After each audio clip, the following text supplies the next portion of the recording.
안녕하세요. 눈보라치는 어느 겨울날 한 노부인이 은행에서 겪은 차가운 모욕. 하지만 아무도 그녀의 진짜 정체를 알지 못했습니다. 헝클어진 머리, 눈과 흙먼지로 얼룩진 옷차림 때문에 문전박대당한 그녀가 남긴 단 한마디에 은행 전체가 발칵 뒤집히는데요. 과연 이 노부인의 숨겨진 이야기는 무엇일까요? 그리고 이 사건이 가져올 예상치 못한 놀라운 변화는 무엇일지 지금부터 그 긴장감 넘치는 이야기 속으로 여러분을 초대합니다. 제1장 눈 내리던 날, 은행에서의 수모. 2010년대 초반의 어느 겨울, 예로부터 멋과 풍류의 고장으로 이름난 전주 시내는 아침부터 한방눈이 펑펑 쏟아지고 있었다. 온 세상이 하얗게 변해가는 풍경은 아름다웠지만 갑작스러운 폭설로 인해 사람들의 발걸음은 평소보다 훨씬 더 분주하고 위태로워 보였다. 이 도시의 숨겨진 자산가이자 대지주인 최지수 여사에게도 그날은 여느 때와 다름없이 평범한 외출로 시작되었다. 이른 중반의 그녀는 최근 초기 알츠하이머 진단을 받았지만 아직은 일상생활에 큰 무리가 없을 정도였다. 다만 가끔 아주 잠깐씩 자신이 누구인지, 여기가 어디인지를 잊어버리는 가벼운 기억력 혼란 증세를 겪고 있을 뿐이었다. 그녀는 오늘도 소박한 무채색의 두툼한 외투에 털모자를 눌러 쓴 채 매달 들어오는 임대료 확인을 위해 시내 중심계에 위치한 주거래 은행으로 향하고 있었다. 하지만 그녀는 알지 못했다. 이 평범한 외출이 그녀의 인생에 지울 수 없는 깊은 상처와 함께 동시에 예상치 못한 거대한 변화의 씨앗을 뿌리게 될 줄은 최지수 여사는 젊은 시절부터 악착같이 모은 재산으로 전주 시내와 근교의 상당한 부동산을 소유하고 있었다. 대부분은 농지와 임야였지만 시내 중심계도 그녀의 이름으로 된 상가 건물들이 꽤 여럿 있었다. 하지만 그녀는 자신의 부를 과시하거나 화려하게 꾸미고 다니는 것을 좋아하지 않았다. 평소에는 수수하고 편안한 옷차림을 즐겨 입었고 특별한 날이 아니면 화장조차 거의 하지 않았다. 그녀에게 중요한 것은 겉모습이 아니라 내면의 평온과 삶의 진정한 가치였다. 그날도 그녀는 평소처럼 검소한 차림으로 집을 나섰다. 은행까지는 걸어서 10분 남짓한 거리였지만 갑자기 쏟아지기 시작한 폭설로 인해 길은 순식간에 아수라장으로 변해 있었다. 사람들은 발걸음을 재촉했고 차들은 거북이 걸음을 하고 있었다. 그녀 역시 미끄러운 길을 조심스럽게 걸으며 은행으로 향했다. 하지만 은행 입구를 불과 몇 미터 앞두고 그만 빙판길에 발이 미끄러지면서 넘어질 뻔했다. 다행히 옆에 있던 가로수를 붙잡아 가까스로 중심을 잡았지만 그 과정에서 신발과 옷자락에는 눈과 흙먼지가 잔뜩 묻어버렸고 어디선가 역한 오물까지 밟았는지 신발에서는 좋지 않은 냄새까지 풍겨 나왔다. 이런 모습으로 은행 안으로 들어서자 따뜻한 실내 공기와 함께 사람들의 차가운 시선이 느껴졌다. 고급스러운 대리석 바닥과 번쩍이는 샹들리에, 그리고 깔끔한 유니폼을 차려입은 은행원들. 그 모든 것이 지금의 초라한 자신과는 너무나도 대조적으로 느껴졌다. 하지만 그녀는 애써 태연한 척하며 창구 쪽으로 다가가려 했다. 어차피 이곳에서 자신을 알아보는 사람은 아무도 없을 테니 괜찮다고 생각했다. 그런데 바로 그때 갑자기 머릿속이 하얗게 비어버리는 듯한 느낌과 함께 현기증이 밀려왔다. 여기가 어디지 내가? 내가 왜 여기에 와 있는 거지? 알츠하이머의 초기 증상인 당이, 기억 상실과 장소 혼란이 또다시 그녀를 덮친 것이었다. 순간적인 공포감과 함께 다리가 후들거렸다. 그녀는 잠시 어디엔가 앉아서 정신을 차리고 싶었다. 마침 눈앞에 고객 대기용 소파가 보였다. 그녀는 힘없이 그곳으로 다가가 앉으려 했다. 그런데 바로 그때 한 젊은 여성 은행원이 차갑고 딱딱한 목소리로 그녀를 가로막았다. 할머니, 죄송합니다만 여기서 그렇게 앉아 계시면 다른 고객분들이 불편해 하십니다. 그 목소리에는 어떤 옹이나 배려도 찾아볼 수 없었다. 오직 귀찮음과 짜증만이 가득 담겨 있을 뿐이었다. 아니, 저, 잠시만 좀 앉아 있겠습니다. 밖에 눈이 너무 많이 와서 머리가 좀 어지러워서요. 지수 여사가 힘겹게 입을 열었다. 하지만 그녀의 말이 채 끝나기도 전에 은행원의 표정은 더욱 차갑게 굳어졌다. 여기는 고객님들을 위한 대기 공간이지 할머니 같은 분들이 마음대로 쉬어가는 쉼터가 아닙니다. 정 힘드시면 저기 은행 밖 길 건너편에 공원 벤치가 있으니 그쪽을 이용해 주시겠어요? 지수 여사는 당황스러움을 넘어 깊은 모멸감을 느꼈다. 하지만 아직도 머릿속은 혼란스러웠고 자신이 지금 어떤 상황에 처해 있는지 제대로 판단하기 어려웠다. 그녀가 어쩔 줄 몰라 잠시 머뭇거리고 있는데 은행원은 이미 옆에 있던 보안 경비원을 부르고 있었다. 저기요, 경비 아저씨. 여기 이 할머니 좀 밖으로 안내해 주세요. 신발에서 자꾸 이상한 냄새가 나서 다른 손님들이 민원을 넣고 계세요. 영업에 방해되니까 빨리 좀 조치해 주세요. 보안 경비원이 다가와 지수 여사의 팔을 거칠게 잡아챘을 때 그녀는 말로 표현할 수 없는 깊은 수치심과 함께 온몸이 부들부들 떨리는 것을 느꼈다. 자신이 누구인지, 이 은행에 얼마나 많은 돈을 맡겨놓은 VIP 고객인지, 그리고 이 전주 땅에서 얼마나 많은 사람들이 자신을 존경하고 따르는지, 이들은 아무것도 모르고 있었다. 그들의 눈에는 그저 지저분한 옷차림에 냄새나는 신발을 신은 어디서 굴러 들어왔는지 모를 한심한 늙은이로만 보였을 뿐이었다. 경비원에게 거의 질질 끌려 은행 밖으로 내쳐졌을 때 문득 그녀의 머릿속을 스치는 것이 있었다. 나는 최지수다. 이 전주 땅 절반을 가진 최지수라고 잊었던 자신의 이름과 존재가 그 극한의 수모 속에서 오히려 번개처럼 되살아난 것이었다. 그리고 동시에 자신이 이 은행에 매달 들어오는 임대료를 확인하기 위해 왔다는 사실 또한 기억해냈다. 문 밖으로 쫓겨나오자 차가운 눈발이 다시 한번 그녀의 얼굴을 사정없이 때렸다.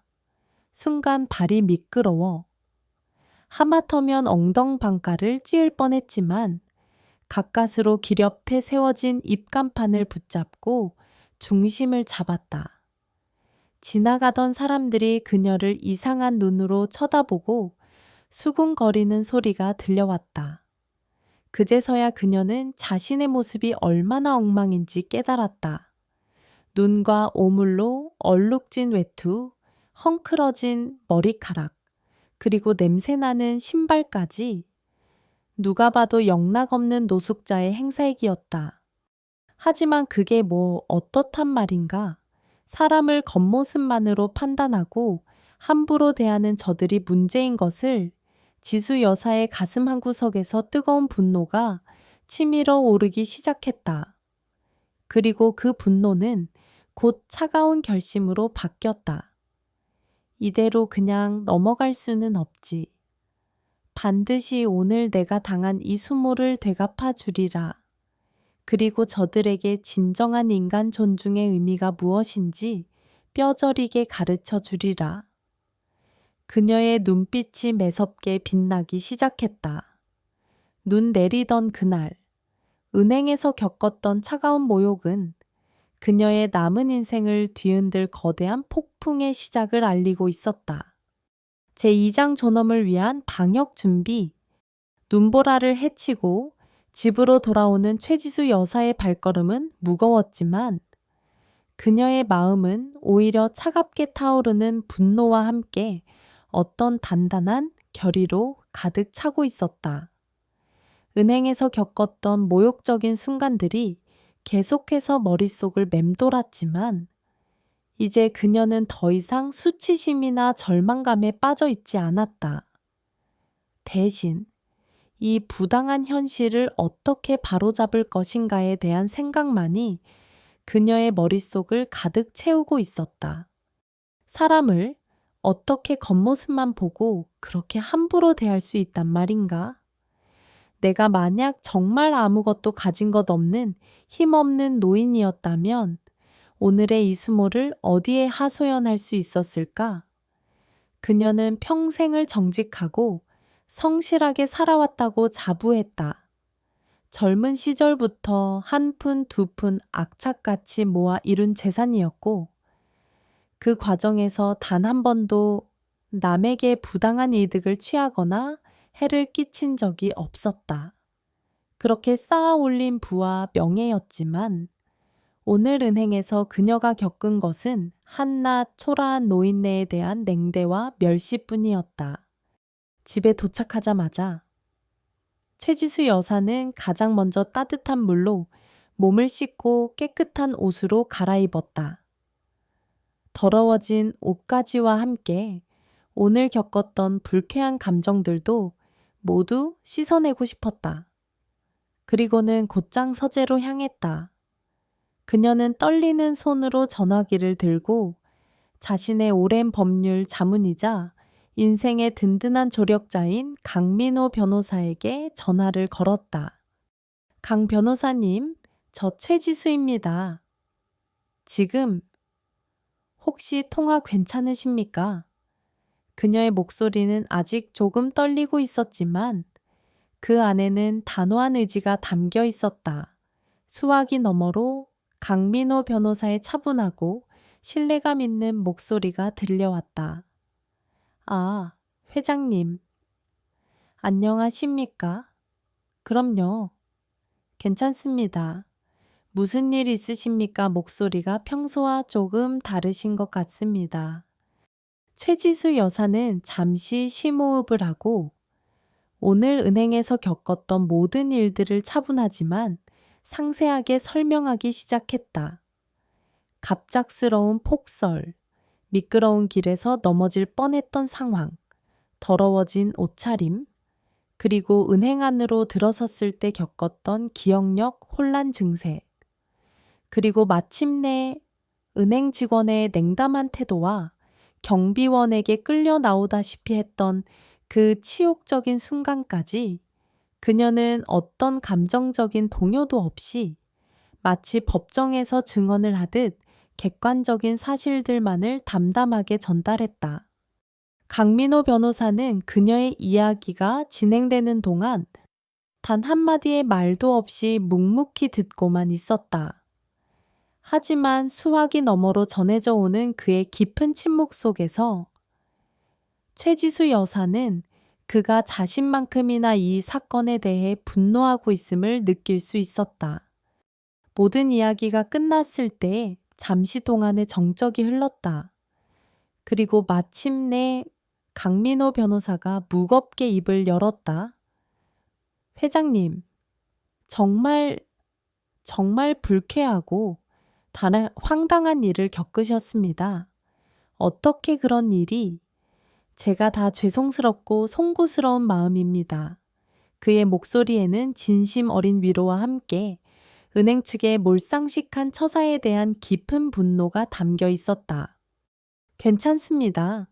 강 변호사님, 이미 다 지난 일인걸요. 최지수 여사가 애써 담담하게 말했다. 하지만 제가 오늘 강 변호사님께 전화를 드린 것은 단순히 제 개인적인 불쾌함을 토로하기 위해서가 아닙니다. 네, 회장님. 물론입니다. 회장님께서 어떤 말씀을 하고 싶으신지 저는 이미 충분히 짐작하고 있습니다. 강민호 변호사가 그녀의 말을 받았다. 그의 목소리는 어느새 변호사로서의 냉철함과 단호함을 되찾아 있었다. 저는 이 일을 그냥 이대로 넘어갈 수가 없습니다. 이것은 단순히 저 한 사람에 대한 무례함을 넘어 우리 사회가 노인이나 약자들을 어떻게 대하고 있는지를 보여주는 단적인 예라고 생각합니다. 만약 제가 오늘 아무런 힘도 배경도 없는 평범한 노인이었다면 저는 그저 말 못할 수모를 당하고 평생 가슴에 한을 품은 채 살아가야 했을지도 모릅니다. 저는 그것을 바로잡고 싶습니다. 돈 몇 푼으로 보상받고 싶은 것이 아닙니다. 그들에게 진정한 인간 존중의 의미가 무엇인지, 그리고 사람을 겉모습으로 판단하는 것이 얼마나 어리석고 위험한 일인지를 뼈저리게 가르쳐 주고 싶습니다. 최지수 여사의 목소리에 힘이 실렸다. 강민호 변호사는 잠시 생각에 잠기는 듯 하더니 이내 결연한 목소리로 대답했다. 알겠습니다. 회장님. 회장님의 뜻이 정 그러하시다면 제가 최선을 다해 돕겠습니다. 내일 아침 제가 직접 회장님을 모시고 해당 은행으로 가겠습니다. 그리고 그들이 회장님께 저지른 무례에 대해 정식으로 사과를 요구하고 재발 방지를 위한 확실한 대책을 마련하도록 강력하게 요구하겠습니다. 필요하다면 법적인 조치까지도 고려해 볼 수 있습니다. 강민호 변호사의 단호하고 믿음직한 말에 최지수 여사는 비로소 안도의 한숨을 내쉴 수 있었다. 혼자서는 감당하기 어려웠을지도 모르는 이 힘든 싸움에 든든한 지원군을 얻은 것 같아 마음이 놓였다. 고맙습니다. 강 변호사님, 역시 강 변호사님밖에 없습니다. 천만의 말씀을요. 회장님, 제가 당연히 해야 할 일인걸요. 그럼 내일 오전 10시에 댁으로 모시러 가겠습니다. 오늘 밤은 부디 편안하게 주무십시오. 전화를 끊고 난 후 최지수 여사는 한결 가벼워진 마음으로 창밖을 바라보았다. 눈은 이미 그쳐 있었지만 세상은 여전히 하얀 눈으로 뒤덮여 고요하고 평화로워 보였다. 하지만 그녀의 마음속에는 내일의 싸움을 위한 뜨거운 불꽃이 조용히 타오르고 있었다. 내일은 오늘과는 분명 다를 것이다. 더 이상 무시당하거나 짓밟히지 않을 것이다. 그녀는 굳게 다짐했다. 평소처럼 화려하게 꾸미거나 값비싼 옷을 입고 갈 생각은 없었다. 그저 단정하고 깔끔한 모습으로, 그러나 그 누구보다도 당당하고 위험 있는 태도로 그들 앞에 설 것이었다. 자신이 누구인지, 그리고 자신이 어떤 가치를 지키기 위해 그 자리에 섰는지를 분명하게 보여줄 생각이었다. 쉽게 잠들 수 없는 밤이었다. 오늘 은행에서 겪었던 일들이 계속해서 머릿속을 맴돌았다. 은행원의 차가운 목소리, 경비원의 거친 손길, 그리고 주변 사람들의 경멸하는 듯한 눈빛까지, 그 모든 기억들이 그녀의 가슴에 깊은 상처를 남겼지만 동시에 그녀의 투지를 더욱 강하게 불태우고 있었다. 내일은 달라질 거야. 그녀는 혼잣말을 되내며 천천히 눈을 감았다. 어둠 속에서 그녀의 눈빛은 여전히 형형하게 빛나고 있었다. 그것은 단순한 분노의 빛이 아니었다. 그것은 인간의 존엄성을 지키기 위한, 그리고 더 나은 세상을 만들기 위한 한 노인의 꺼지지 않는 의지의 빛이었다. 그 빛은 곧 다가올 아침과 함께 세상에 새로운 메시지를 던질 준비를 하고 있었다. 존엄을 위한 그녀의 조용한 방역은 그렇게 고요한 밤의 어둠 속에서부터 이미 시작되고 있었던 것이다. 제3장 은행의 뒤늦은 후회와 사과. 다음 날 아침, 최지수 여사는 평소와 다름없이 깔끔하고 단정한 모습으로 거울 앞에 섰다.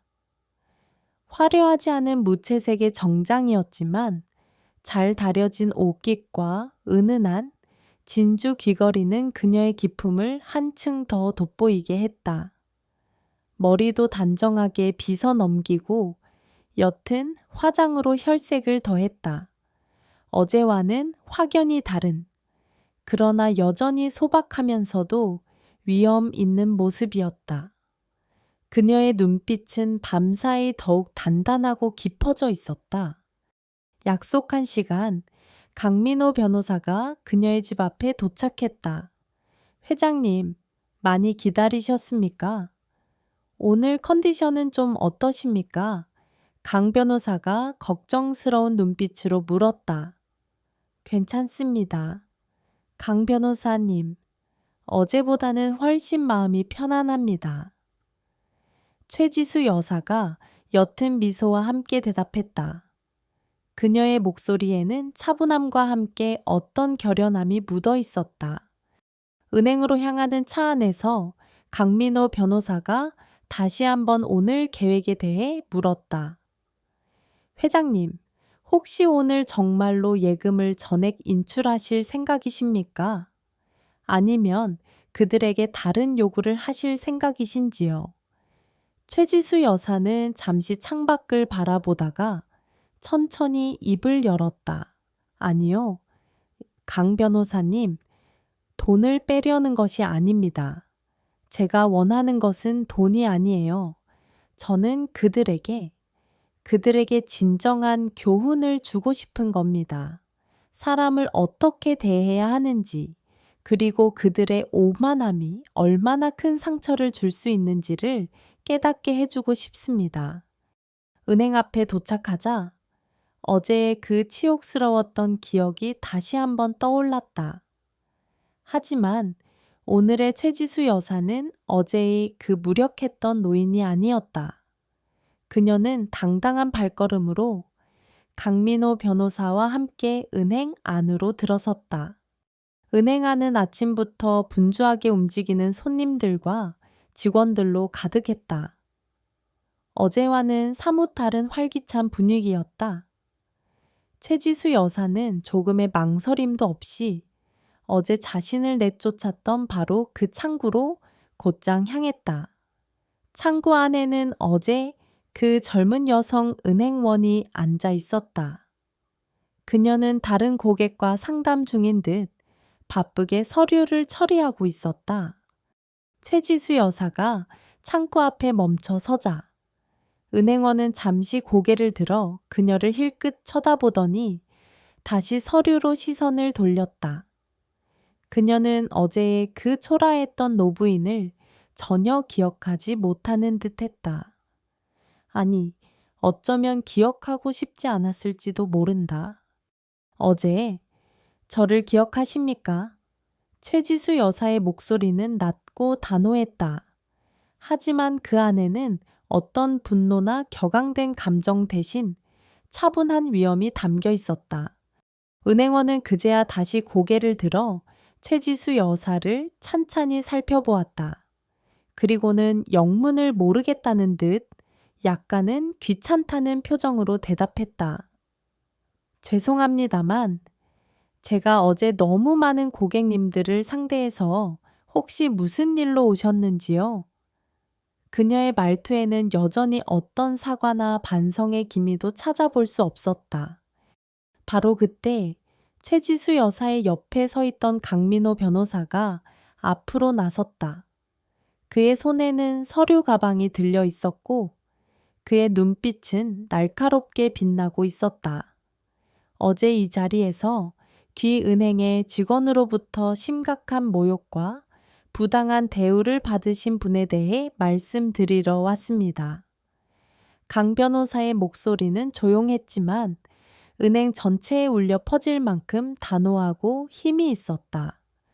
은행원은 물론이고 주변에 있던 다른 직원들과 고객들의 시선까지 일제히 그들에게로 쏠렸다.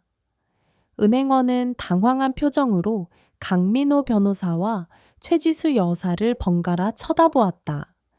강민호 변호사는 계속해서 말을 이었다. 바로 이분이 어제 이곳에서 잠시 쉬어가려 하셨다가 냄새나는 노숙자 취급을 받으며 경비원에게 끌려나가신 대한민국 전라북도 전주 지역 토지의 거의 절반 가까이를 소유하고 계신 대지주이시자 현재 이 은행에만 단독으로 130억 원 이상의 예금을 보유하고 계시며 전주 시내 주요 상가 건물들의 임대료 또한 이 은행을 통해 관리하고 계신 최지수 어르신이십니다. 강민호 변호사의 말이 끝나자마자 은행원의 얼굴은 순식간에 하얗게 질려버렸다. 그녀의 눈은 공포와 충격으로 크게 뜨였고 입은 더 이상 아무런 말도 하지 못한 채 파르르 떨리고 있었다. 주변에서 수군거리는 소리가 점점 더 커졌고 은행 안은 순식간에 아수라장으로 변했다. 소식을 듣고 황급히 달려나온 은행 지점장의 얼굴 역시 사색이 되어 있었다. 그는 최지수 여사와 강민호 변호사 앞에 다가와 거의 90도로 허리를 숙이며 연신 사죄의 말을 쏟아냈다. 아이고, 최지수 어르신 정말 죄송합니다. 제가 직원들 교육을 잘못 시킨 탓입니다. 부디 노여움을 푸시고 너그러이 용서해 주십시오. 지점장의 목소리는 다급함과 공포로 심하게 떨리고 있었다. 그의 입에는 식은땀이 비 오듯 흘러내렸다. 하지만 최지수 여사는 싸늘한 표정으로 그를 바라보며 손을 들어 그의 말을 막았다. 몇 초 동안 무거운 침묵이 흘렀다. 은행 안의 모든 사람들이 숨을 죽인 채 이 상황을 지켜보고 있었다. 최지수 여사의 마음속에서는 여전히 분노가 들끓었지만 동시에 이상하게도 어떤 통쾌함 같은 감정도 느껴졌다. 하지만 그녀는 애써 침착함을 유지하며 천천히 입을 열었다. 지점장님, 저는 오늘 이곳에 사과를 받으러 온 것이 아닙니다.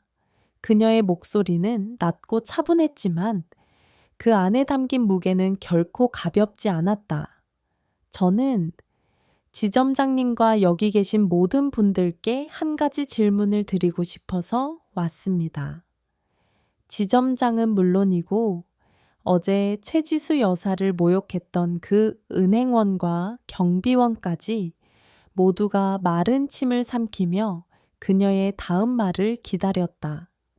사람을 이렇게 겉모습만 보고 함부로 판단하고 대우해도 되는 것입니까? 만약 어제 제가 정말 아무것도 가진 것 없는 평범한 노인이었다면 저는 지금 이 자리에 이렇게 서 있을 수 있었을까요? 아니, 어쩌면 저는 평생 그 수모를 가슴에 안고 살아가야 했을지도 모릅니다. 지점장님, 그리고 여기 계신 직원, 여러분은 과연 어제 저에게 어떤 잘못을 하셨다고 생각하십니까? 그녀의 질문에 지점장의 얼굴은 더욱 하얗게 변해갔고 은행 안은 수군거리는 소리로 더욱 소란스러워졌다. 어제 최지수 여사를 직접 상대했던 은행원은 이미 눈물을 글썽이며 고개를 숙이고 있었다. 어르신, 정말 진심으로 사과드립니다. 저희가 큰 잘못을 저질렀습니다. 어떻게 해드려야 어르신의 노여움이 풀리실지 부디 말씀만 해주십시오. 저희가 할 수 있는 모든 것을 다 하겠습니다. 지점장의 목소리는 거의 애원에 가까웠다. 최지수 여사는 그들의 비굴한 모습을 차갑게 바라보았다. 돈의 힘 앞에서 너무나도 쉽게 무너지는 그들의 모습이 한심하면서도 한편으로는 안타깝기도 했다. 그녀는 다시 한번 차분하지만 단호한 목소리로 말을 이어갔다. 제가 원하는 것은 물질적인 보상이 아닙니다. 저는 진정한 사과와 함께 다시는 이런 일이 반복되지 않도록 하겠다는 확실한 약속을 받고 싶습니다.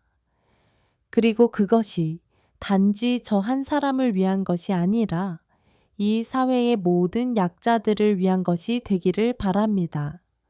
그녀의 말은 은행 안에 있던 모든 사람들의 가슴에 깊은 울림을 남겼다.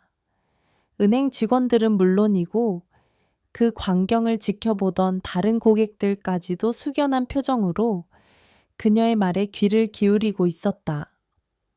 한 노부인의 조용하지만 단호한 한마디가 돈과 권력으로 움직이는 이 차가운 금융 자본주의의 심장부에서 인간 존중이라는 가장 기본적인 가치를 일깨우고 있었던 것이다. 은행의 뒤늦은 후회와 사과는 어쩌면 더 큰 변화를 위한 작은 시작에 불과할지도 몰랐다. 제4장 돈보다 중요한 가르침. 최지수 여사의 단호한 말에 은행 지점장은 물론 주변에 있던 모든 직원들이 숨을 죽였다. 그녀의 목소리는 결코 높거나 격앙되지 않았지만 그 안에 담긴 무게와 진정성은 그 어떤 꾸짖음보다도 더 강렬하게 그들의 가슴을 파고들었다. 돈과 지위 앞에서 너무나도 쉽게 변하는 인간의 나약한 모습을 질타하는 듯한 그녀의 눈빛 앞에서 그들은 차마 고개를 들지 못했다. 지점장님, 그리고 여기 계신 직원 여러분, 최지수 여사가 다시 한번 천천히 그러나 힘있는 목소리로 말을 이어갔다. 제가 오늘 이 자리에 다시 온 것은 단순히 어제 제가 겪었던 개인적인 불쾌함에 대한 사과를 받기 위해서만이 아닙니다. 물론 인간으로서 당연히 받아야 할 존중을 받지 못하고 모욕적인 대우를 받은 것에 대해서는 분노를 금할 수 없습니다. 하지만 그보다 더 중요한 것은 이번 일을 계기로 다시는 저와 같은 혹은 저보다 더 약한 입장에 있는 사람들이 이런 부당한 일을 겪지 않도록 하는 것이라고 생각합니다. 그녀는 잠시 숨을 골랐다. 은행 안은 물이라도 끼얹은 듯 조용했고 오직 그녀의 목소리만이 나지막하게 울려 퍼지고 있었다. 세상에는 겉모습만으로는 알 수 없는 다양한 사연을 가진 사람들이 많이 있습니다. 저처럼 알츠하이머라는 병을 앓고 있어 잠시 기억을 잃거나 혼란스러워하는 노인도 있을 수 있고, 갑작스러운 사고나 충격으로 인해 잠시 정신을 잃고 도움을 필요로 하는 사람도 있을 수 있습니다. 어제 제가 바로 그런 경우였습니다. 갑자기 쏟아진 폭설로 인해 길에서 넘어질 뻔했고, 그 과정에서 옷과 신발이 더러워졌으며 일시적인 기억 혼란까지 겪었습니다. 그런 저에게 필요했던 것은 따뜻한 말 한마디와 잠시 몸을 추스를 수 있는 작은 배려였습니다. 하지만 제가 받은 것은 냉담한 시선과 거친 손길, 그리고 냄새나는 노숙자 취급뿐이었습니다. 그녀의 말에 어제 그녀를 직접 상대했던 젊은 여성 은행원의 내 눈에는 굵은 눈물방울이 맺히기 시작했다. 그녀는 자신의 어리석었던 행동을 깊이 뉘우치는 듯 고개를 숙인 채 어깨를 들썩이며 흐느꼈다. 다른 직원들 역시 부끄러움과 죄책감으로 얼굴이 붉게 상기되어 있었다. 제가 오늘 이 은행에 제 모든 예금을 인출하러 온 것이라고 생각하셨습니까? 최지수 여사가 지점장을 똑바로 바라보며 물었다. 지점장은 차마 대답하지 못하고 고개만 더욱 깊이 숙일 뿐이었다. 물론 그런 마음이 전혀 없었다고는 말씀드리지 않겠습니다. 하지만 제가 진정으로 원하는 것은 돈 몇 푼을 되찾는 것이 아닙니다. 저는 이 은행이, 그리고 나아가 이 사회가 사람을 대하는 방식에 대해 다시 한번 깊이 생각해보는 계기가 되기를 바랍니다. 그녀는 강민호 변호사를 향해 가볍게 눈짓했고, 강 변호사는 준비해온 서류 한 뭉치를 지점장 앞에 내밀었다. 이것은 최지수 어르신께서 이 은행에 요구하시는 사항들입니다. 강민호 변호사가 차분한 목소리로 설명하기 시작했다. 첫째, 어제 최지수 어르신께 직접적인 모욕과 부당한 대우를 한 관련 직원들의 진심 어린 사과와 함께 은행 차원의 공식적인 유감 표명을 요구합니다. 둘째, 이번 사건을 계기로 전 직원을 대상으로 한 고객 응대 교육, 특히 노약자 및 사회적 약자 응대 방법에 대한 전문 교육을 강화하고 그 결과를 서면으로 보고해 주시기 바랍니다. 셋째, 은행 내의 모든 고객들이 편안하게 이용할 수 있는 휴게 공간을 확충하고 특히 거동이 불편한 고객들을 위한 편의 시설을 개선해 주십시오. 지점장은 떨리는 손으로 서류를 받아들고 빠르게 내용을 훑어보았다. 그의 얼굴에는 안도감과 함께 여전히 긴장감이 역력했다.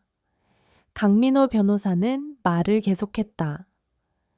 최지수 어르신께서는 이번 일로 인해 은행과의 모든 거래를 중단할 생각은 없으십니다.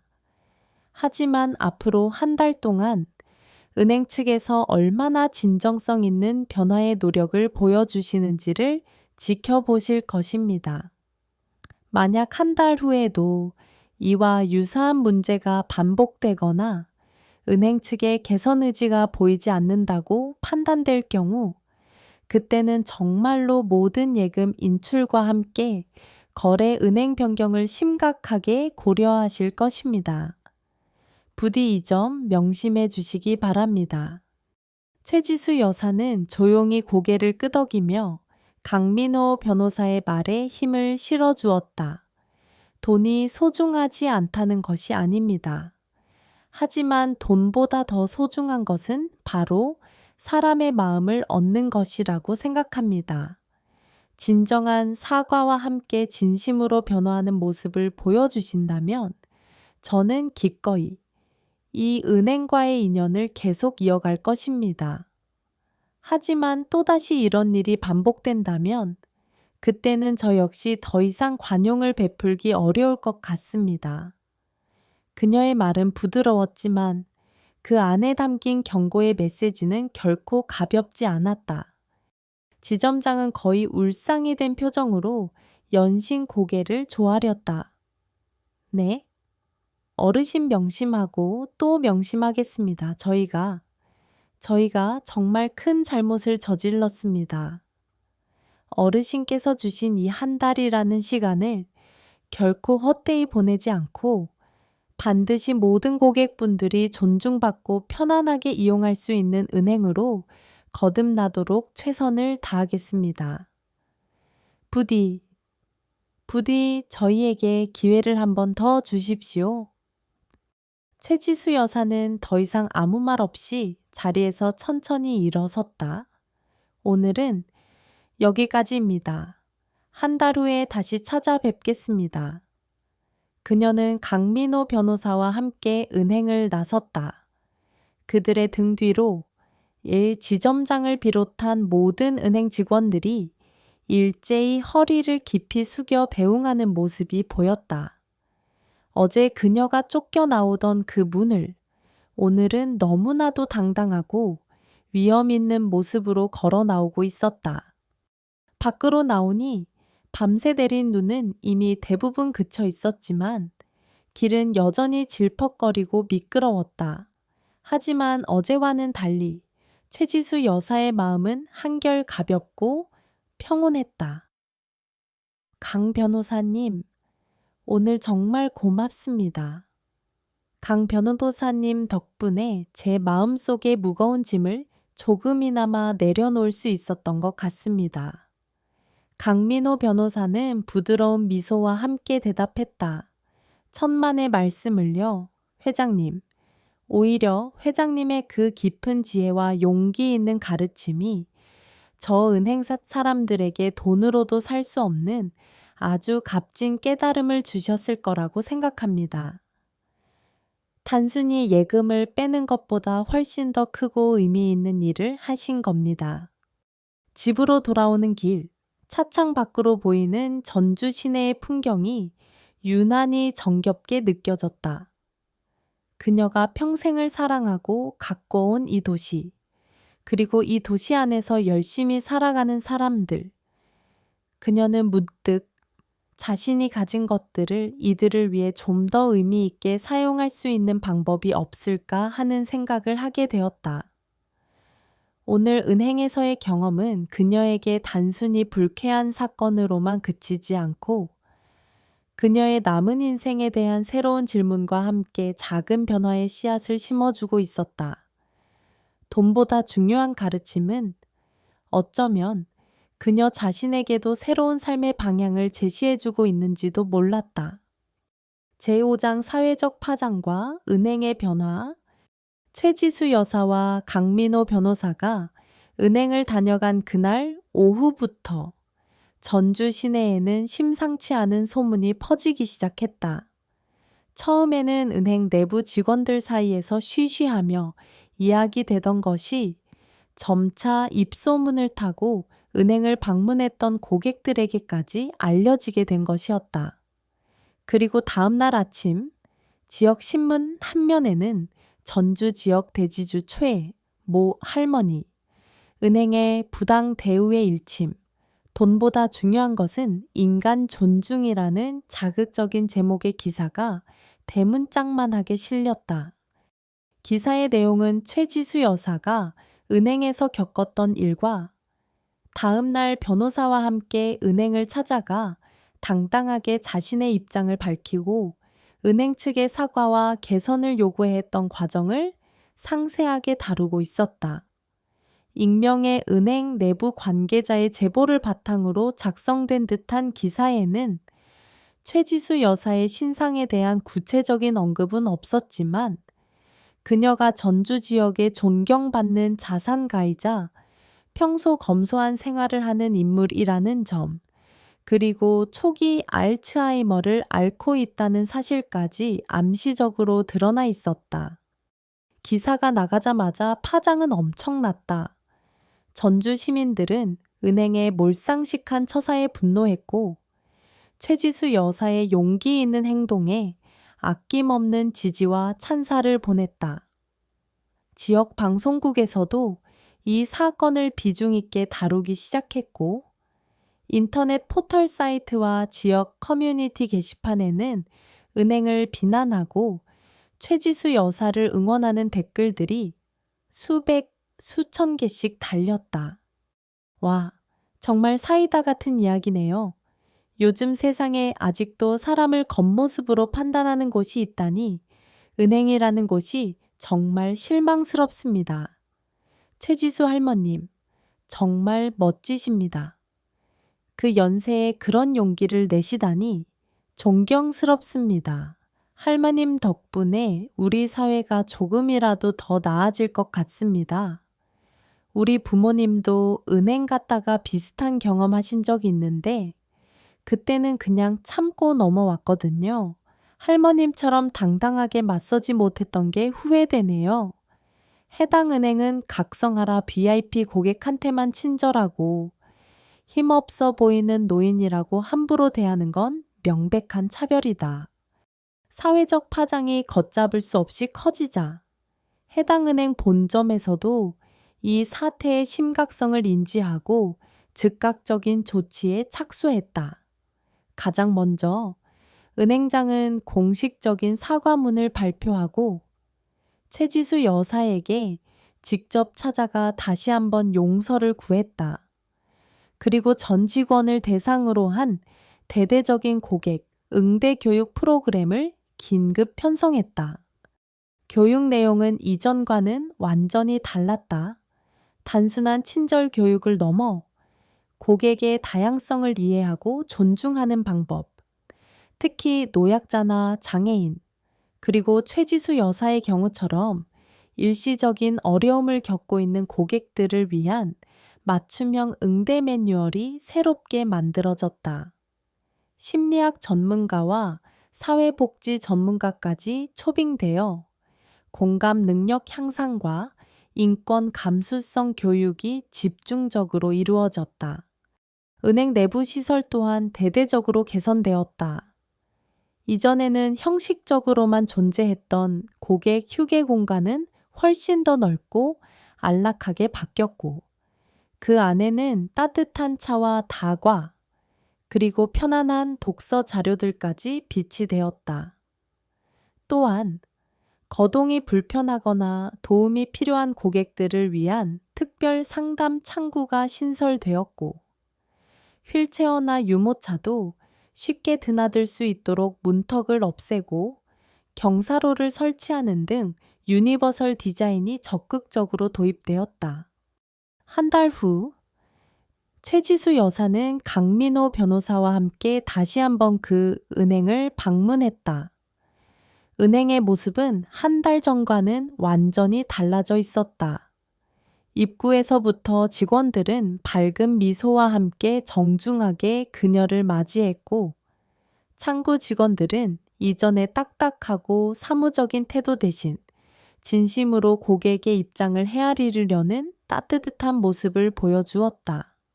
새롭게 마련된 고객 휴게 공간에는 여러 명의 노인들이 편안하게 앉아 담소를 나누고 있었고, 특별 상담 창구에서는 한 직원이 거동이 불편해 보이는 할머니의 은행 업무를 친절하게 돕고 있는 모습도 보였다.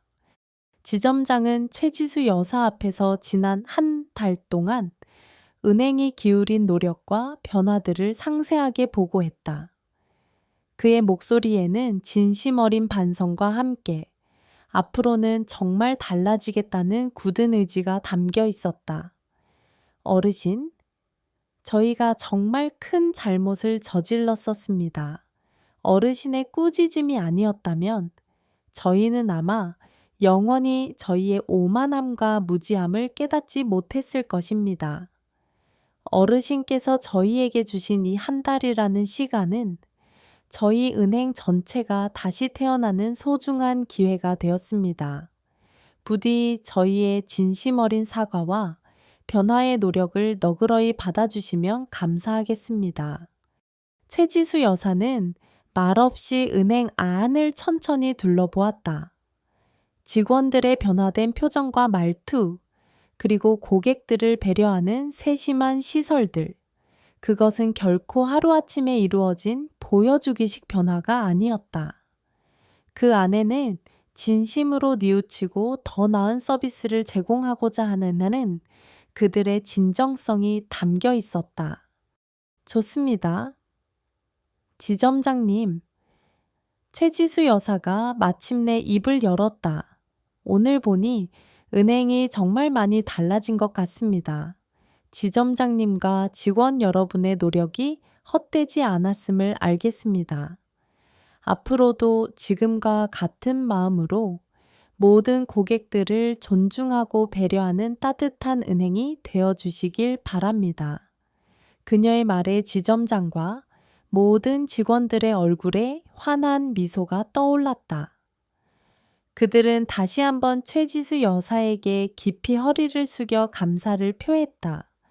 최지수 여사는 이제 전주 지역에서 모르는 사람이 없을 정도로 유명 인사가 되어 있었다. 사람들은 그녀를 존엄의 가치를 일깨운 현명한 어르신이라고 불렀고, 길에서 그녀를 마주치면 먼저 다가와 공손하게 인사를 건네기도 했다. 처음에는 그런 관심이 부담스럽기도 했지만, 그녀는 이내 자신의 작은 행동이 사회에 긍정적인 변화를 가져올 수 있다는 사실에 감사하며 그 관심에 겸손하게 화답했다.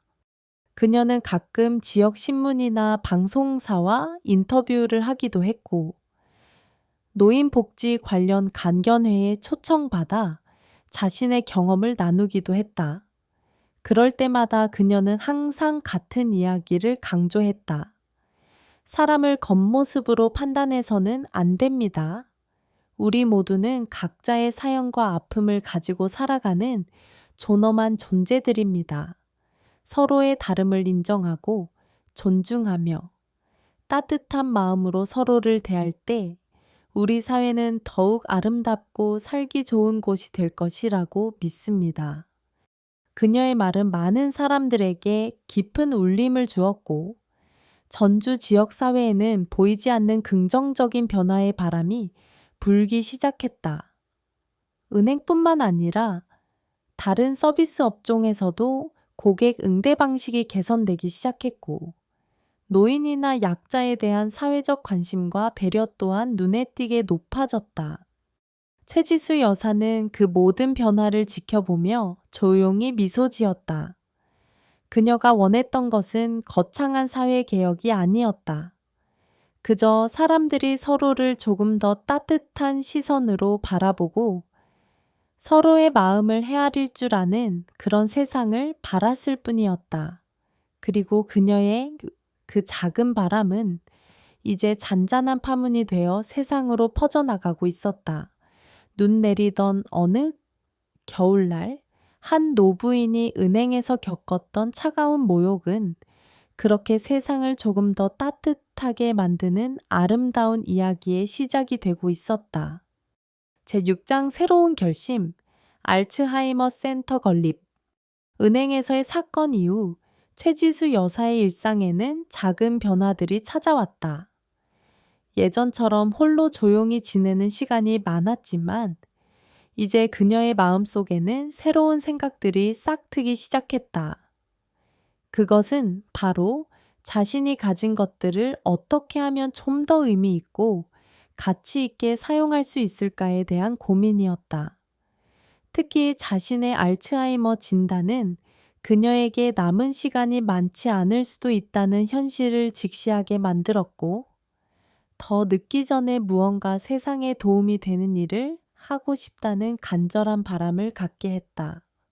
그녀는 자신이 겪었던 은행에서의 불쾌한 경험을 통해 사회적 약자들이 얼마나 쉽게 무시당하고 소외될 수 있는지를 뼈저리게 느꼈다. 그리고 자신처럼 기억을 잃어가는 알츠하이머 환자들이 겪게 될 어려움과 고독감에 대해서도 깊이 생각하게 되었다.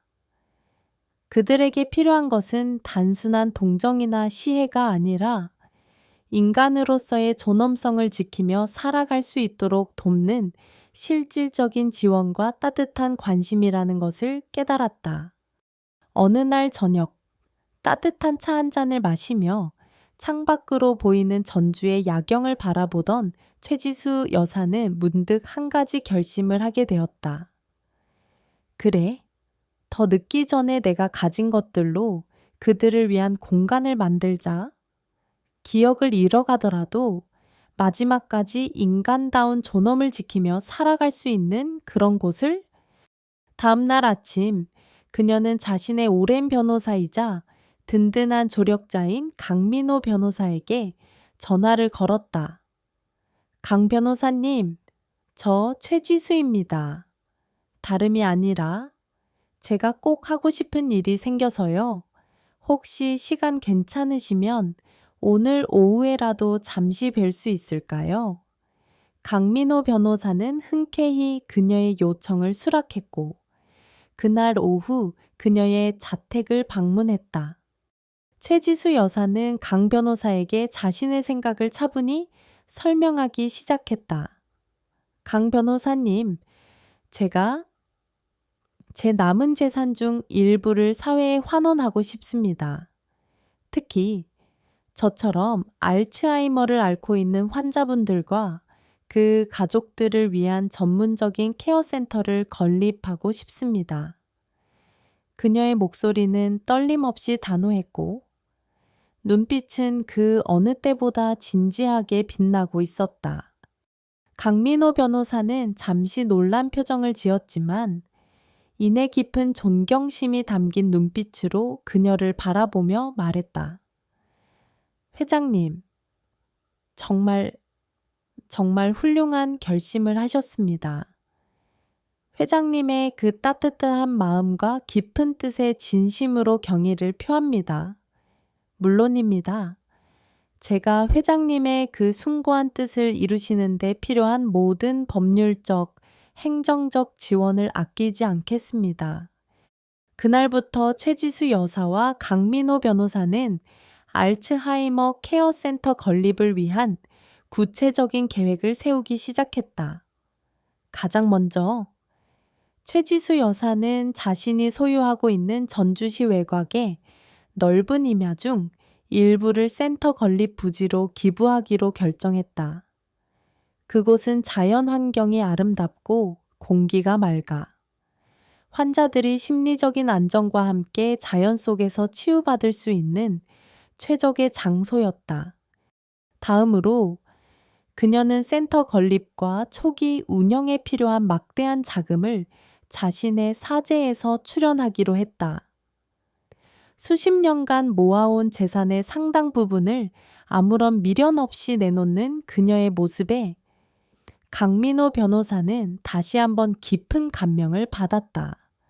그것은 단순한 자선이 아니었다.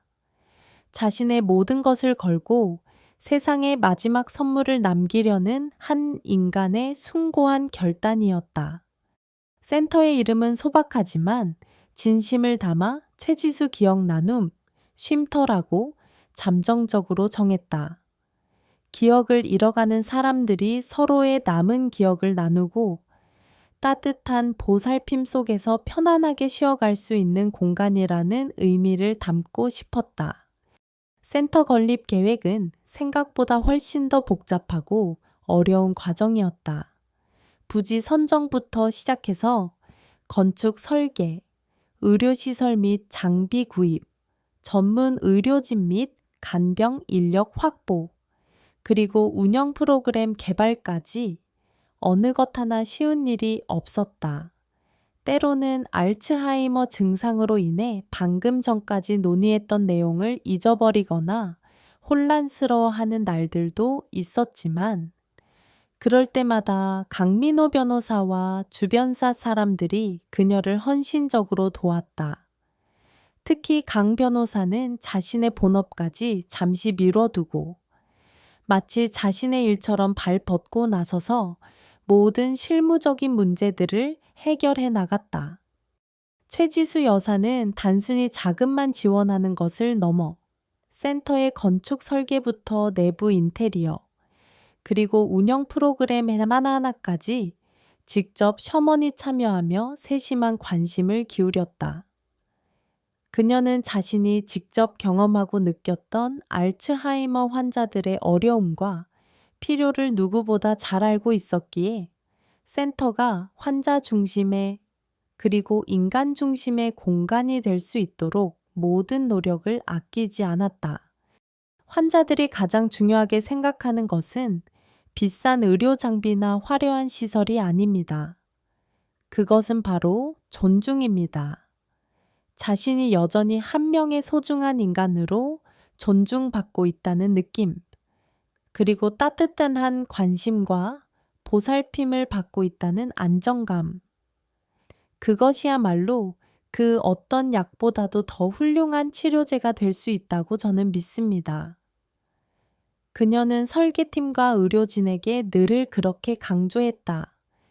넓은 창문을 통해 사계절 아름다운 자연 풍경을 감상할 수 있는 병실, 햇살 가득한 중정, 기억력 회복을 셔먼이 돕는 다양한 활동 프로그램실, 그리고 가족들이 방문했을 때 함께 편안하게 시간을 보낼 수 있는 아늑한 면회 공간까지 최지수 기억 나눔 쉼터는 그녀의 철학을 고스란히 담아 단순한 요양시설이 아닌 진정한 치유와 회복, 그리고 인간적인 교감을 위한 공간으로 조금씩 그 모습을 갖추어 가기 시작했다. 이 소식이 지역 사회에 알려지자 반응은 뜨거웠다. 많은 사람들이 최지수 여사의 숭고한 뜻에 감동했고 자발적으로 센터 건립을 위한 성금을 보내오거나 자원봉사를 신청하기도 했다. 그녀가 과거에 부당한 대우를 받았던 바로 그 은행 역시 이번에는 가장 먼저 거액의 후원금을 전달하며 프로젝트에 적극적으로 동참했다. 은행장은 최지수 여사를 직접 찾아와 어르신께서 저희에게 가르쳐 주신 그 소중한 교훈을 이제 저희가 지역사회를 위해 실천할 수 있는 기회를 주셔서 진심으로 감사합니다. 라며 깊은 감사를 표했다. 최지수 여사는 그 모든 관심과 지원에 진심으로 감사하면서도 자신의 이름이 너무 과도하게 드러나는 것은 원치 않았다. 그녀는 그저 자신이 할 수 있는 일을 묵묵히 해나갈 뿐이었다. 화려한 스포트라이트나 세상의 칭송보다는 센터에서 위안을 얻고 평화를 찾는 단 한 명의 알츠하이머 환자의 미소가 그녀에게는 더 큰 기쁨이자 보람이었다. 그녀의 알츠하이머 증상은 조금씩 그러나 분명하게 진행되고 있었다. 어제 있었던 일을 기억하지 못하는 날들이 점점 더 잦아졌고 때로는 가장 가까운 사람들의 이름조차 혼동하기도 했다. 하지만 이상하게도 그녀의 마음은 그 어느 때보다 평온하고 충만했다. 어쩌면 기억을 잃어 간다는 것은 동시에 과거의 아픔과 슬픔으로부터 자유로워진다는 의미이기도 한 것일까. 그녀는 자신에게 주어진 남은 시간 동안 오직 사랑과 감사, 그리고 나눔의 기억만을 가슴에 품고 살아가리라 다짐했다. 어느덧 봄이 지나고 여름이 다가오고 있었다. 최지수 기억 나눔, 쉼터의 건물은 거의 완공을 앞두고 있었고 그 푸른 잔디밭 위로 따사로운 햇살이 눈부시게 쏟아져 내리고 있었다. 최지수 여사는 그 모습을 바라보며 자신의 인생에서 가장 의미 있고 아름다운 결실이 맺어지고 있음을 느끼고 있었다. 그녀의 새로운 결심은 그렇게 절망의 끝에서 피어난 한 송이 희망의 꽃처럼 세상을 향해 그 아름다운 향기를 퍼뜨릴 준비를 하고 있었다. 제7장 희망을 짓는 과정, 그리고 함께하는 사람들. 초회지수 기억 나눔, 쉼터 건립 소식은 예상보다 훨씬 더 빠르고 넓게 퍼져나갔다. 처음에는 지역 신문의 작은 기사로 시작되었지만 곧이어 전국 방송사에서도 그녀의 감동적인 사연과 숭고한 결심을 취재하기 위해 앞다투어 연락을 해왔다. 하지만 최지수 여사는 대부분의 인터뷰 요청을 정중히 거절했다. 그녀는 자신의 이름이 드러나거나 세상의 주목을 받는 것을 원치 않았다. 그저 묵묵히 자신이 계획한 일들을 하나씩 실현해 나갈 뿐이었다. 그러나 그녀의 바람과는 달리 그녀의 이야기는 이미 많은 사람들의 마음을 움직이고 있었다. 전주 지역 사회는 물론이고 전국 각지에서 그녀의 뜻에 동참하고 싶다는 문의가 쇄도하기 시작했다. 건축가들은 센터의 아름다운 설계를 위해 재능 기부를 자청했고 의료계 종사자들은 최신 알츠하이머 치료법과 환자 중심의 케어 시스템에 대한 자문을 아끼지 않았다. 심지어 평범한 주부들과 은퇴한 노인들까지 센터 건립에 작은 벽돌 하나라도 보태고 싶다며 자원봉사를 신청하거나 소에게 성금을 보내왔다. 특히 최지수 여사가 과거에 불미스러운 일을 겪었던 그 은행의 변화는 놀라웠다. 그들은 단순한 일회성 후원에 그치지 않고 최지수 기억 나눔, 쉼터의 가장 든든한 후원자이자 파트너가 되기로 결정했다. 은행 차원에서 정기적인 후원금을 약속했을 뿐만 아니라 전 직원들이 자발적으로 성금을 모아 전달하기도 했고, 주말이면 단체로 공사 현장을 찾아와 자원봉사 활동을 펼치기도 했다. 은행장은 최지수 여사를 만날 때마다 어르신께서 저희에게 주신 가르침을 이제는 저희가 사회에 되돌려 드릴 차례입니다. 이 센터가 완공될 때까지 저희 은행이 할 수 있는 모든 지원을 아끼지 않겠습니다. 라며 진심 어린 존경과 감사를 표했다. 최지수 여사는 그 모든 관심과 도움에 깊이 감사하면서도 한편으로는 자신의 알츠하이머 증세가 점점 더 심해지고 있다는 사실에 불안감을 느끼기도 했다. 아침에 눈을 뜨면 자신이 누구인지, 여기가 어디인지 한참을 생각해야 하는 날들이 잦아졌고, 방금 전에 했던 약속이나 대화 내용조차 기억하지 못할 때가 많아졌다. 그럴 때마다 그녀는 깊은 절망감과 함께 이 중요한 일을 끝까지 마무리할 수 있을지에 대한 두려움에 휩싸이곤 했다. 하지만 그녀 곁에는 언제나 든든한 강민호 변호사가 있었다. 그는 최지수 여사의 건강 상태를 세심하게 살피면서도 센터 건립과 관련된 모든 실무적인 일들을 빈틈없이 처리해 나갔다. 때로는 그녀의 기억을 되살리기 위해 과거의 사진이나 편지들을 함께 보며 이야기를 나누기도 했고, 때로는 아무 말 없이 그녀의 손을 잡아주며 따뜻한 위로와 격려를 건네기도 했다. 그에게 최지수 여사는 단순한 의뢰인을 넘어 인생의 스승이자 존경하는 어머니와도 같은 존재였다. 센터 건립 공사는 순조롭게 진행되었다. 최지수 여사는 컨디션이 좋은 날이면 어김없이 공사 현장을 찾아 설계 도면을 꼼꼼히 살피고 현장 관계자들과 의견을 나누었다. 그녀는 특히 환자들이 편안하고 안전하게 생활할 수 있는 공간 구성에 많은 신경을 썼다. 모든 병실에는 넓은 창문을 내어 사계절 아름다운 자연 풍경을 감상할 수 있도록 했고, 복도와 계단에는 안전 손잡이를 설치하고 바닥에는 미끄럼 방지 처리를 했다. 또한 환자들이 함께 모여 다양한 활동을 할 수 있는 넓은 프로그램실과 햇살 가득한 실내 정원, 그리고 가족들이 방문했을 때 편안하게 시간을 보낼 수 있는 아늑한 면회 공간까지 그녀의 세심한 배려가 닿지 않은 곳이 없었다. 그녀는 센터에서 일하게 될 의료진과 간병 인력 채용 과정에도 직접 참여했다. 단순히 뛰어난 실력이나 화려한 경력보다는 환자를 진심으로 이해하고 존중하는 따뜻한 마음을 가진 사람들을 우선적으로 선발했다. 알츠하이머 환자들에게 가장 필요한 것은 값비싼 약이나 최첨단 의료기술이 아닙니다. 그것은 바로 기다려주는 마음과 함께하는 시간입니다. 그들이 아무리 같은 질문을 반복하고 엉뚱한 행동을 하더라도 인내심을 가지고 그들의 눈높이에서 소통하려 노력하는 것, 그리고 그들이 더 이상 혼자가 아니라는 사실을 느끼게 해주는 것, 그것이야말로 진정한 치유의 시작이라고 저는 믿습니다.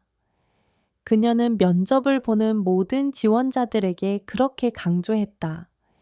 시간이 흘러 어느덧 가을이 깊어갈 무렵, 최지수 기억 나눔 쉼터는 마침내 그 위용을 드러내기 시작했다. 아름다운 자연 속에 자리 잡은 현대적이면서도 따뜻한 느낌의 건물은 보기만 해도 마음이 편안해지는 듯했다. 건물 주변으로는 잘 가꿔진 정원과 산책로가 조성되었고, 내부에는 환자들을 위한 최신 의료시설과 함께 다양한 재활 및 여가 프로그램들이 준비되고 있었다. 최지수 여사는 거의 매일같이 완공을 앞둔 센터를 찾았다. 때로는 자신이 왜 이곳에 와 있는지조차 잊어버릴 때도 있었지만 반쯤 지어진 건물과 분주하게 움직이는 사람들의 모습을 보면 가슴 속에서 뜨거운 무언가가 차오르는 것을 느꼈다. 그것은 자신이 평생을 꿈꿔왔던, 그러나 감히 엄두조차 내지 못했던 위대한 일이 바로 눈앞에서 현실로 이루어지고 있다는 벅찬 감동이자 자신의 삶이 결코 헛되지 않았다는 깊은 자부심이었다. 어느 날 오후 강민호 변호사와 함께 공사 현장을 둘러보던 중 최지수 여사는 문득 1년 전 은행에서 겪었던 그날의 일을 떠올렸다. 만약 그날 그런 불쾌한 경험을 하지 않았더라면 과연 자신이 이런 엄청난 결심을 할 수 있었을까? 어쩌면 인생이란 그런 것인지도 몰랐다. 때로는 가장 고통스럽고 불편한 경험이 오히려 더 큰 변화와 성장을 위한 가장 강력한 동기가 되기도 하는 법이니까 강 변호사님, 문득 그런 생각이 드네요. 어쩌면 그 은행 직원들이 저에게 이 센터를 지을 수 있는 용기를 준 것인지도 모르겠습니다. 그녀가 옅은 미소와 함께 말했다. 강민호 변호사 역시 부드러운 미소로 화답했다. 회장님의 그 너그러운 마음과 긍정적인 생각이 결국 이 모든 것을 가능하게 만든 것이겠지요. 저는 회장님 곁에서 이 모든 과정을 함께 할 수 있었다는 것이 얼마나 큰 행운인지 모릅니다. 현장을 나서는 길에 그들은 우연히 예전에 그 은행 앞을 지나게 되었다. 최지수 여사는 잠시 차를 세워달라고 부탁했다. 은행 안으로 들어서자 직원들이 반갑게 그녀를 맞이했다. 지점장 역시 황급히 달려나와 그녀에게 정중히 인사했다. 어르신, 오랜만에 뵙습니다. 듣자 하니 케어센터 공사가 거의 마무리 단계라고 들었습니다. 정말 대단하십니다. 네, 지점장님, 많은 분들이 도와주신 덕분입니다. 최지수 여사가 미소 지으며 대답했다. 그때 지점장이 조심스럽게 봉투 하나를 그녀에게 내밀었다. 어르신, 이것은 저희 은행 전 직원들이 어르신의 숭고한 뜻에 조금이나마 동참하고자 하는 마음으로 자발적으로 모금한 성금입니다. 그리고 저희 은행 본점에서도 어르신의 케어센터를 위해 매칭 펀드 형식으로 추가 지원을 하기로 결정했습니다. 부디 너그러이 받아주시면 감사하겠습니다. 예상치 못한 제안에 최지수 여사는 물론이고 곁에 있던 강민호 변호사까지 깜짝 놀랐다. 그녀는 잠시 망설이다가 이내 깊은 감동이 담긴 눈빛으로 지점장의 손을 잡았다. 정말 고맙습니다. 지점장님, 그리고 직원 여러분께도 진심으로 감사드립니다. 여러분의 이 따뜻한 마음이 저희 센터를 더욱 의미 있고 가치 있는 공간으로 만들어줄 것이라고 믿습니다.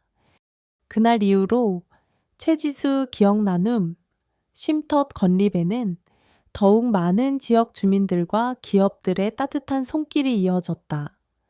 처음에는 그저 최지수 여사, 개인의 작은 소망으로 시작되었던 계획이 이제는 지역 사회 전체가 함께 만들어가는 아름다운 희망의 프로젝트로 점점 더 커져가고 있었던 것이다. 그녀의 알츠하이머는 그녀의 기억을 조금씩 앗아가고 있었지만 그녀가 세상에 뿌린 사랑과 나눔의 씨앗은 그렇게 더욱 풍성한 열매를 맺을 준비를 하고 있었다. 희망을 짓는 과정은 그렇게 모두의 마음속에 따뜻한 기적을 만들어내고 있었다. 제8장 기억은 희미해져도 사랑은 영원히 완결. 마침내 길고도 험난했던 준비 과정을 거쳐 최지수 기억 나눔 쉼터가 문을 여는 날이 밝았다. 하얀 눈이 소복이 내리는 아름다운 겨울날이었다. 개소식은 최지수 여사의 뜻에 따라 화려한 행사 대신 센터의 진정한 의미를 되새길 수 있는 소박하고 따뜻한 자리로 마련되었다. 전주 지역의 알츠하이머 환자들과 그 가족들, 센터 건립에 도움을 준 의료진과 자원봉사자들, 그리고 익명의 후원자들까지 많은 사람들이 이 뜻깊은 순간을 함께하기 위해 모였다. 최지수 여사는 강민호 변호사의 부축을 받으며 단상에 올랐다. 그녀의 알츠하이머 증상은 이제 제법 진행되어 때로는 바로 옆에 있는 사람조차 알아보지 못할 때가 많았다. 하지만 오늘만큼은 그녀의 눈빛이 그 어느 때보다 맑고 또렷해 보였다. 떨리는 목소리였지만 그녀는 준비해온 인사말을 차분히 읽어 내려갔다. 오늘 이 자리에 함께해 주신 모든 분들께 진심으로 감사드립니다. 최지수 기억 나눔 쉼터가 마침내 문을 열게 되어 정말 기쁩니다. 저 역시 알츠하이머라는 병과 함께 살아가고 있기에 이 병으로 인해 고통받는 환자분들과 그 가족분들의 마음을 누구보다 잘 이해한다고 생각합니다. 부디 이 작은 공간이 기억을 잃어가는 모든 이들에게 따뜻한 위안과 희망을 주는 진정한 보금자리가 되기를 간절히 소망합니다. 그리고 우리 모두가 서로의 겉모습이 아닌 마음으로 서로를 대하며 함께 살아가는 아름다운 사회가 되기를 꿈꿔봅니다. 그녀의 진심 어린 말에 참석한 많은 사람들이 감동의 눈물을 흘렸다. 특히 알츠하이머 환자를 돌보고 있는 가족들은 그녀의 손을 잡고 몇 번이고 감사의 인사를 전했다. 그들의 고단했던 일상에 한 줄기 빛과 같은 희망이 생겼다는 사실에 그들은 진심으로 기뻐하고 감사해했다. 개소식이 끝나고 센터는 본격적인 운영을 시작했다. 최신 의료시설과 함께 환자 중심의 다양한 프로그램들이 마련되었고 무엇보다 환자 한 사람 한 사람을 존중하고 배려하는 따뜻한 분위기가 센터 전체를 감싸고 있었다. 최지수 여사는 매주 한 번씩 센터를 방문하여 환자들과 함께 시간을 보내는 것을 가장 큰 낙으로 삼았다. 그녀는 그들과 함께 노래를 부르고 그림을 그리고 때로는 그저 창밖의 아름다운 자연 풍경을 바라보며 조용히 이야기를 나누었다. 비록 그녀의 기억은 점점 더 희미해져 갔지만 그녀가 환자들에게 건네는 따뜻한 미소와 부드러운 손길은 그 어떤 전문적인 치료보다도 더 큰 위안과 치유의 힘을 가지고 있었다. 그녀는 자신이 누구인지 그리고 이곳이 어떤 곳인지조차 잊어버릴 때도 있었지만 그녀의 마음속 깊은 곳에 자리 잡은 사랑과 연민의 감정만큼은 결코 사라지지 않았다. 어느 날 센터에서 만난 78살의 박영호 할아버지가 그녀에게 말했다. 할매, 나는 여기가 참 좋네. 집에서는 가족들 눈치 보이고 미안한 마음뿐이었는데 여기서는 나 같은 사람들이 많으니까 마음이 그렇게 편안할 수가 없어. 특히 할매랑 이야기하고 있으면 돌아가신 우리 어머니 생각도 나고 참 고맙네. 최지수 여사는 그 말을 다 이해하지는 못했지만 할아버지의 주름진 손을 잡고 따뜻하게 미소 지었다. 그녀는 자신이 한 일이 정말 의미 있었다는 것을 비록 기억하지는 못하더라도 가슴으로 느끼고 있었다. 시간이 흘러 최지수 여사의 알츠하이머 증상은 더욱 깊어졌다. 이제 그녀는 대부분의 시간을 침대에 누워 지내거나 휠체어에 의지해야만 했다. 아들 강민호 변호사조차 알아보지 못하는 날들이 점점 더 많아졌지만 강 변호사는 단 한순간도 그녀 곁을 떠나지 않고 지극정성으로 보살폈다. 그는 매일같이 어머니에게 센터에서 일어나는 일들을 이야기해 주었고 어머니가 예전에 했던 말들을 다시 들려주며 그녀의 기억을 되살리려 애썼다. 어느덧 센터가 문을 연 지 1년이 되는 날 작은 기념식이 열렸다. 그동안 100명이 넘는 알츠하이머 환자들이 센터의 도움을 받았고 수많은 가족 지원 프로그램을 통해 보호자들이 큰 위안과 용기를 얻었다는 보고가 있었다. 기념식에는 전주시장도 참석하여 최지수 여사의 헌신적인 노력에 감사하며 시 차원에서도 알츠하이머 연구 지원 사업을 더욱 확대하겠다고 약속했다. 또한 최지수 여사의 이름을 딴 최지수 봉사상을 제정하여 매년 지역사회에 헌신적으로 기여한 인물이나 단체를 선정하여 시상하기로 했다. 최지수 여사는 그 모든 영광스러운 순간들을 온전히 기억하지는 못했다. 하지만 그녀의 얼굴에는 더없이 평화롭고 온화한 미소가 감돌고 있었다. 마치 자신의 모든 것을 다 내어주고 이제는 아무런 미련도 없이 편안하게 쉬고 있는 사람처럼 몇 해가 더 지난 어느 봄날 최지수 여사는 자신이 세운 기억 나눔 쉼터의 햇살 가득한 정원에서 사랑하는 아들 강민호 변호사와 직원들 그리고 동료 환자들이 지켜보는 가운데 조용히 눈을 감았다. 그녀의 마지막 모습은 더없이 평온하고 아름다웠다. 비록 그녀의 육신은 사라졌지만 그녀가 남긴 사랑과 나눔의 정신, 그리고 인간 존엄의 가치는 그곳에 있는 모든 이들의 가슴 속에 영원히 살아 숨 쉴 것이었다. 오늘날 최지수 기억 나눔 쉼터는 전국에서 가장 모범적인 알츠하이머 케어 센터 중 하나로 손꼽히고 있다. 그곳에서는 여전히 최지수 여사의 철학이 살아 숨쉬며 기억을 잃어가는 많은 사람들에게 따뜻한 위안과 희망을 전해주고 있다. 그리고 그 센터 입구에는 그녀가 생전에 남긴 다음과 같은 글귀가 새겨진 작은 비석이 세워져 있다. 기억은 희미해질지라도 사랑의 옹이는 영원히 남습니다. 우리가 서로를 겉모습이 아닌 마음으로 대할 때 세상은 더욱 아름다워질 것입니다.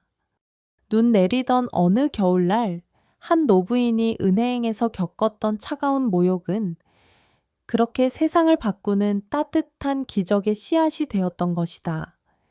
그리고 그 기적은 지금도 여전히 많은 사람들의 마음속에서 아름다운 꽃으로 피어나고 있었다. 독자 여러분, 한평생 올곧은 신념과 따뜻한 마음으로 세상을 밝히고자 했던 최지수 여사님의 감동적인 이야기를 마지막까지 함께 해주셔서 진심으로 감사드립니다.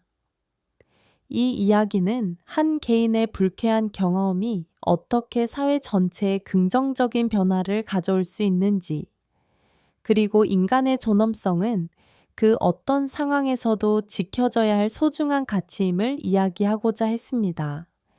최지수 여사님처럼 우리 모두는 각자의 자리에서 세상을 조금 더 따뜻하고 살기 좋은 곳으로 만드는 데 기여할 수 있다고 믿습니다.